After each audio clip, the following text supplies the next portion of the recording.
I've really been looking forward to this series because we are tackling something that I think makes a lot of people sweat. Oh, absolutely. Yeah. So welcome to the first of 8 deep dives in our special series, the Apologetics Dialogues. If you are ready to expand your mind and, really challenge your perspectives on how we talk about faith, you are in exactly the right place. It was genuinely wonderful to be kicking off this series with you. We have some incredibly rich and, frankly, challenging material to cover today. We really do. So our mission for this deep dive is to explore the framework provided by Dr. Joseph R. Miller. And he casts a vision for Christian apologetics that, it completely breaks the mold. It really does. The core of his argument is that apologetics is not meant to be some cold, detached mental exercise. It is meant to be an incarnational and fully embodied faith. Now, before we go any further, I want to pause on that word, incarnational. That's a pretty heavy theological term. It is, yeah. And it's the hinge upon which this entire framework swings. Literally, incarnational just means in the flesh. So in this context, it means your intellectual defense of the faith cannot just live in your head. Right, or in a textbook. Exactly. Yeah. It has to be lived out in your daily physical actions. Your arguments have to be embodied by your character, your relationships, your actual presence in your community.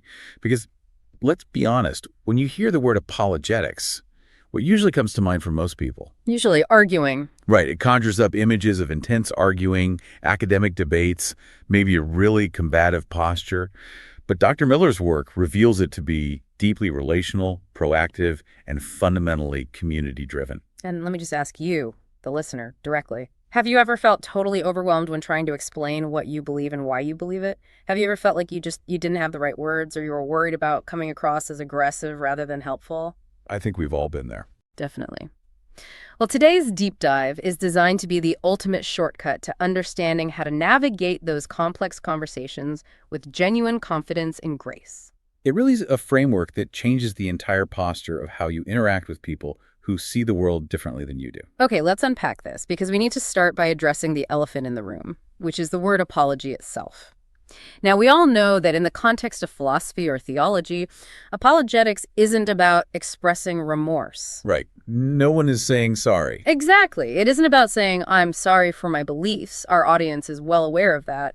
But to truly grasp the weight of what Dr. Miller is arguing here, we have to look back at the ancient Greek context where this concept was originally forged. We do, because the root meaning of the Greek word apologia is literally defense. And the historical example the source uses to anchor this is Plato's famous work, The Apology of Socrates. Such a great example. It is. And we have to remember the stakes here. This wasn't a polite debate club. This document describes the legal defense Socrates gave when he was on trial for his life in Athens. Literally fighting for his life. Exactly. He was accused of corrupting the youth and not believing in the gods of the state. In his apologia, Socrates wasn't crying. He wasn't expressing regret, and he certainly wasn't begging the jury for mercy. Right, he was essentially staring down the barrel of execution, and he didn't back down at all. He actively laid out a highly rational, meticulously constructed case. He argued that his pursuit of philosophy was actually a divine mission, that his actions were good and right, and that he was entirely innocent of the immorality they accused him of. That is the exact DNA of the word. And that historical context perfectly bridges us to modern Christian apologetics. It is the task of making a rational case. And when we talk about a rational case, we are focusing heavily on questions of truth and falsity. Yes, it's the rigorous process of gathering evidence, assessing history, and presenting arguments to show that Christian claims about the nature of God, the human condition, the identity of Jesus, the origin of the universe, that these actually reflect reality as it is. But if I'm adopting this mindset, I have a question. In today's cultural climate, doesn't going on the defense usually just make the other person put up their guard? If I'm always defending, aren't I just letting the skeptics set the terms of the conversation? What's fascinating here is how Dr. Miller's framework shifts our understanding of that exact dynamic. Apologetics isn't just about playing defense against skeptics. Yes, responding to direct objections is part of it.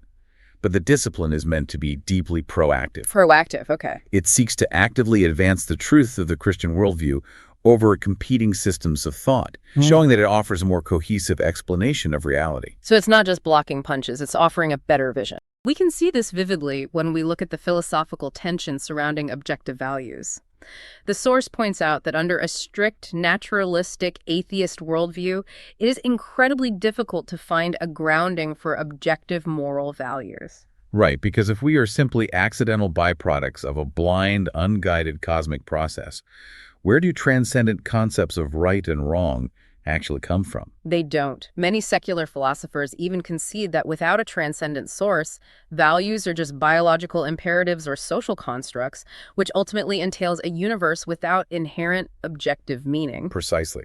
And in a proactive apologetic approach, you don't just sit back and try to deflect an atheist critique of biblical history. You lean in and say, let's look at the reality we both live in. Yeah. Every human being lives as if love, justice, beauty, and purpose are objectively real. Not just chemical illusions in our brains. Right. So the Christian apologist proactively argues that Christianity offers a fundamentally better, more robust alternative that actually accounts for those deep human experiences. You are showing that the Christian framework makes sense of the world we instinctively know exists. Which brings us to the biblical blueprint for all of this. Because this isn't just a strategy invented by modern philosophers.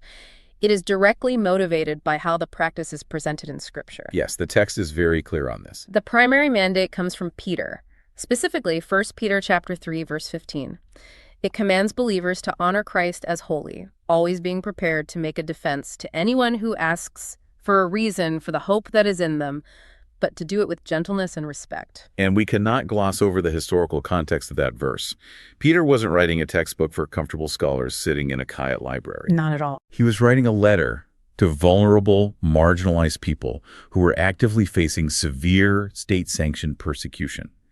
He was telling them to be ready to explain why they could endure such intense suffering, lose their livelihoods, and still maintain this unshakable hope in Jesus. This proves that apologetics is not a cold, detached philosophical game. It is a vital, communal, and relational tool meant to help real people survive and find meaning in the crucible of real-world suffering. It is about having an anchor in the storm and being able to explain precisely what that anchor is made of so others can hold on to it too. And the biblical mandate is actually a tapestry of commands. Believers are instructed to contend for the faith in Jude chapter 3. Right. They are told to actively confront arguments and every lofty opinion raised against the knowledge of God in 1 Corinthians chapter 10, verse 5. And there is a clear warning to be intellectually equipped so no one takes them captive through hollow and deceptive philosophy, which we find in Colossians chapter 2, verse 8. If we connect this to the bigger picture, we see these commands being vividly lived out by the earliest Christians. Take the Apostle Paul in Athens, for example. Oh, that's a classic example. It is.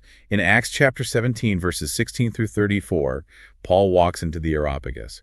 He is surrounded by Epicurean and Stoic philosophers, the intellectual elites of the ancient world. He doesn't just yell Bible verses at them. Right. He doesn't just preach at them. No, he engages their culture. Yeah. He quotes their own poets. He finds common ground with their altar to the unknown God, and then he offers tailored, rational arguments to demonstrate the truth of the biblical worldview over their polytheism. It's brilliant cultural engagement, and it's not just Paul. John explicitly states that his entire gospel account is essentially an apologetic document.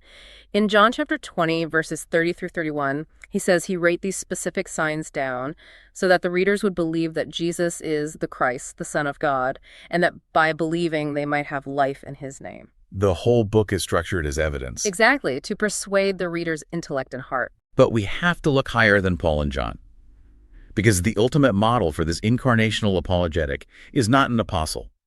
It is Jesus himself. Jesus routinely engaged in highly strategic apologetic practices throughout his earthly ministry. He didn't just demand blind, unquestioning faith from the people he met. He actively provided robust reasons to believe. Here's where it gets really interesting. When we slow down and actually examine how Jesus interacted with challengers, we see a masterclass in varied apologetic methods. Let's look at a few specific examples from the framework. Think about the controversy over healing on the Sabbath.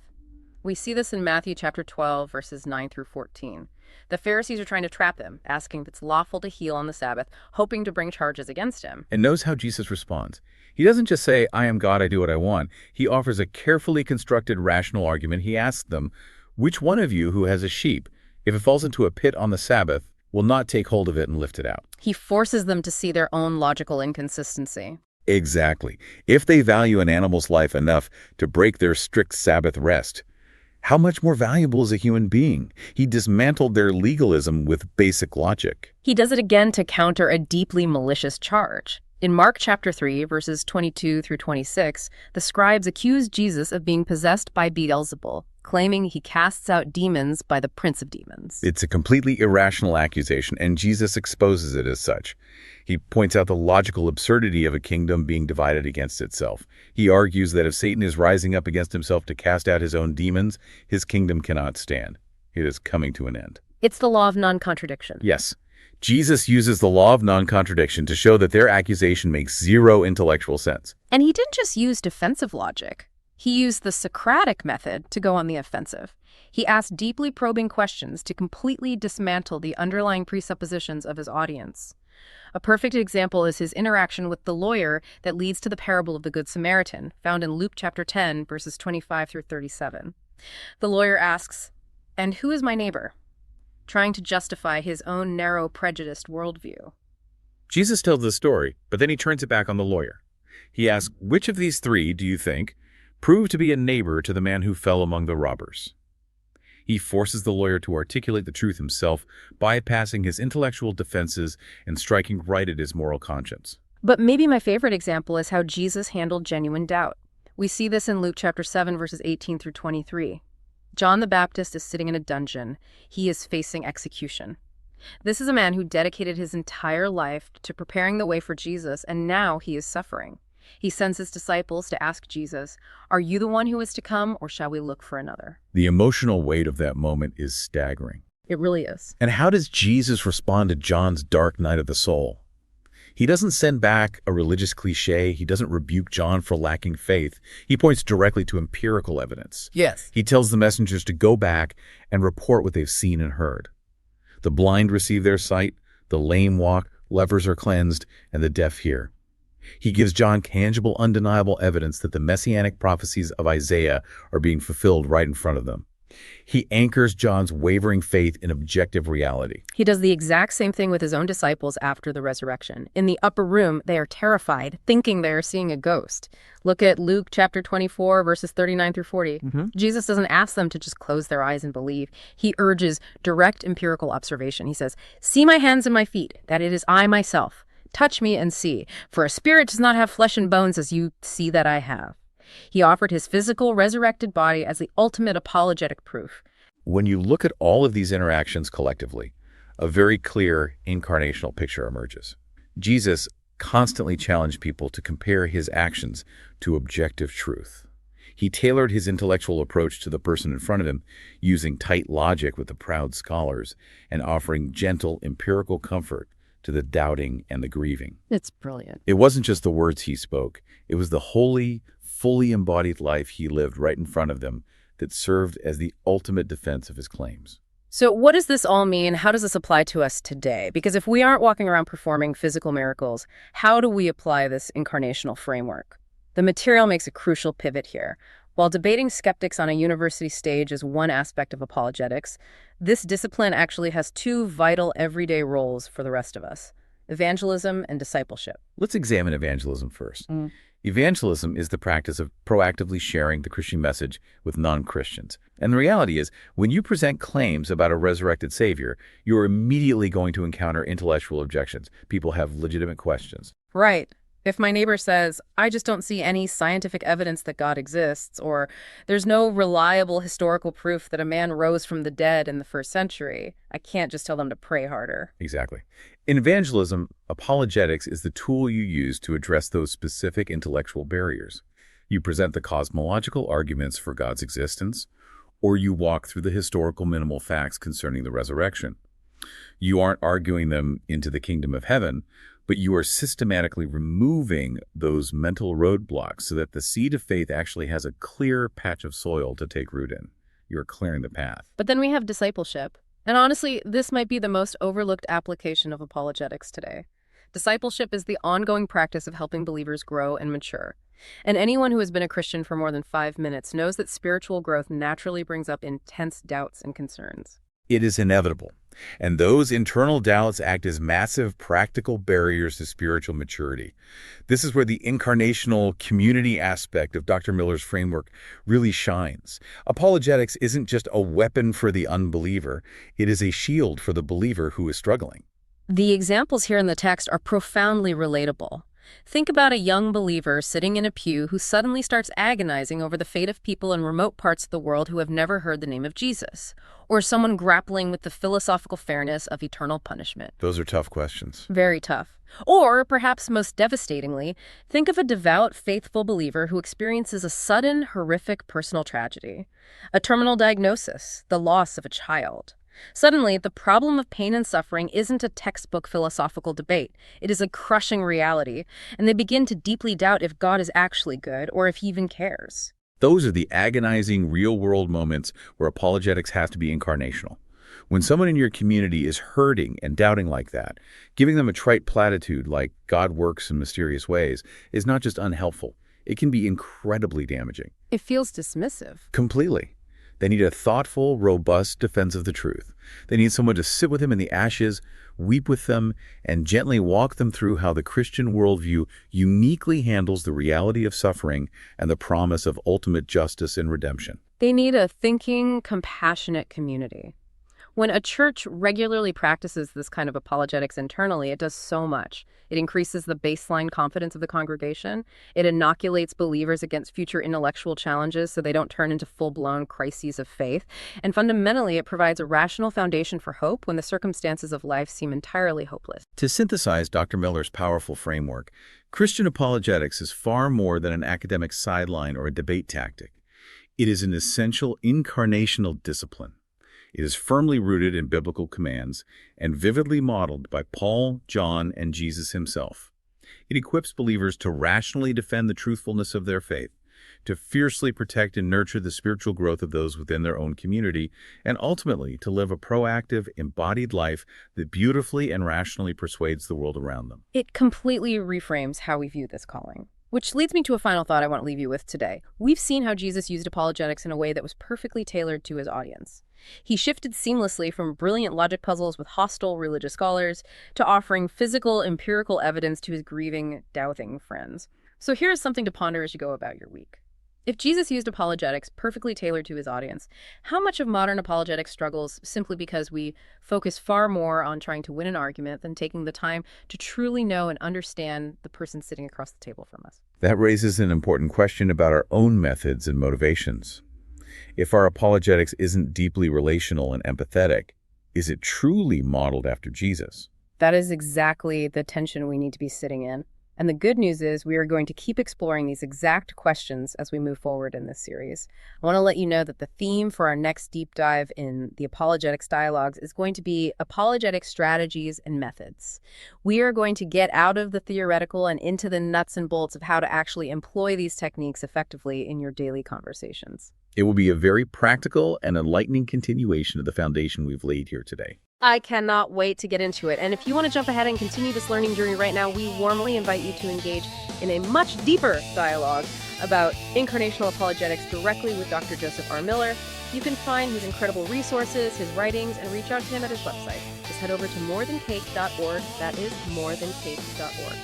Thank you so much for joining us for this first of 8 deep dives, and we will catch you next time as we continue the Apologetics Dialogues.